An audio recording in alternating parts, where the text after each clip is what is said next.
Hey there. We're all kind of like open books, whether we realize it or not. Today, we're going to play detective.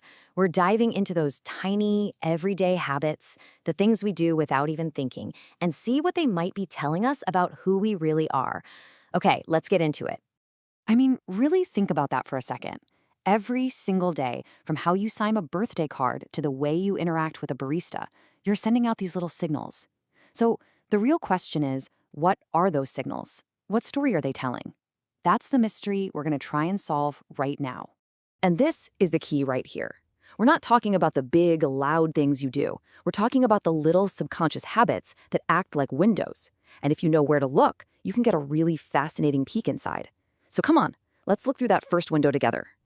First up, let's talk about something that might feel a little old school in our super digital world. Your handwriting. I know. Who writes by hand anymore, right? But the way you put pen to paper could actually be a surprisingly direct line into your subconscious. So there's this whole field called graphology. And full disclosure, it's important to know that mainstream psychology considers it more of a pseudoscience. But the people who are really into it, they believe that everything from how hard you press down on the page to the little loops in your G's and Y's says something about your inner world.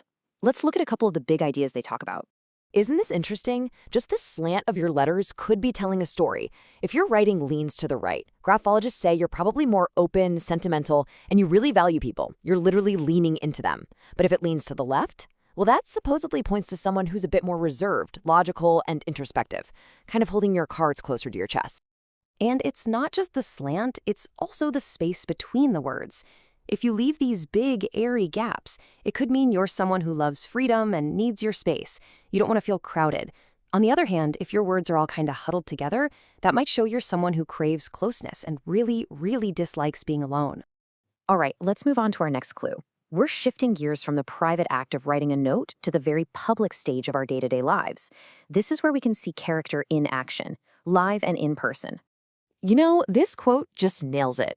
It's one thing to be nice and polite to your boss or someone you're trying to impress, right? But how do you act when you think no one's watching, or when you're dealing with someone who can't really do anything for you? That's when the mask can slip. So think about it. The way you talk to a waiter, a cashier, a call center employee, it's a huge tell. Basic politeness? It usually points to empathy and respect.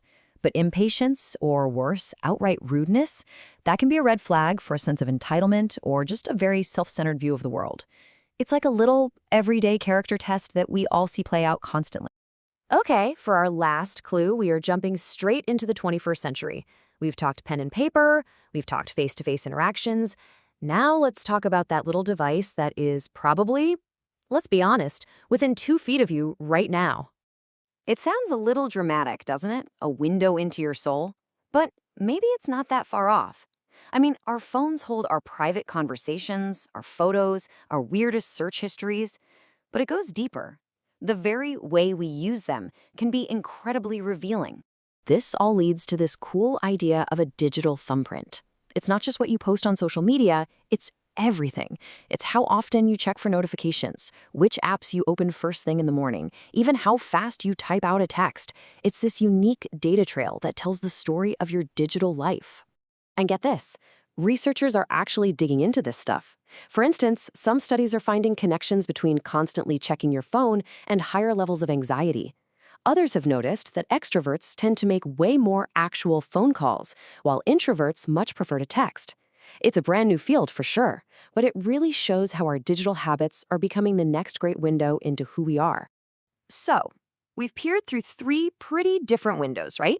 Your handwriting, your public behavior, and your digital habits. But what's the big takeaway here? How do we put these clues together? Okay, and this is probably the most important point of all. This is not about making snap judgments or trying to stuff people into neat little boxes. Not at all. Think of all this as a tool for curiosity, a way to become a little more self-aware. These are just interesting patterns to notice, not life sentences. So, to wrap it all up, we've looked through our 3 windows: the secret messages in your pen strokes, the public signals in your actions, and of course, the modern patterns left by your phone's digital thumbprint. And that's really what I want to leave you with. Now that you know about these little clues, what are you going to notice? The next time you sign your name, or order a coffee, or just mindlessly scroll through your phone, What signals are you sending? The clues are everywhere. Thanks for tuning in.